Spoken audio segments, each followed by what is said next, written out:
ఒకసారి ఒక దొంగ కొడుకు ఊరి ప్రజల వద్దకు వెళ్లి, నా తండ్రి చనిపోయారు, ఇకపై నాకు ఎవ్వరూ లేరు. గతంలో నేను చేసిన చిన్న చిన్న దొంగతనాలు మీరు మన్నించండి. ఇకపై నేను దొంగతనం చెయ్యను.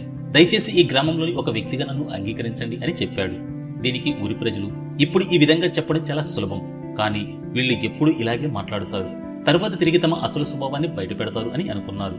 కొంతమందైతే ఆగ్రహంతో, నువ్వు నిజంగా మారాలనుకుంటే గ్రామంలోని ప్రతి ఒక్కరి కాళ్లు పట్టుకుని మన్నించమని అడుగు, అప్పుడు ఆలోచిస్తాం అని చెప్పారు. దీనికి ఆ యువకుడు కన్నీళ్లతో, దయచేసి నన్ను మన్నించండి అని అందరి ముందు మోకాళ్లపై కూర్చుని వేడుకున్నాడు.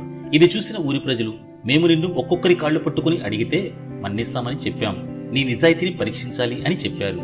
అంతలో ఒకతను మాట్లాడుతూ, తప్పును ఒప్పుకొని మన్నింపు కోరుతూ వచ్చిన వారిని మనం చులకనగా చూడకూడదు, వారిని ఆదరించాలి, లేకపోతే మారాలనుకున్న వారిని మళ్లీ తిరిగి దొంగలుగా మారుస్తాం.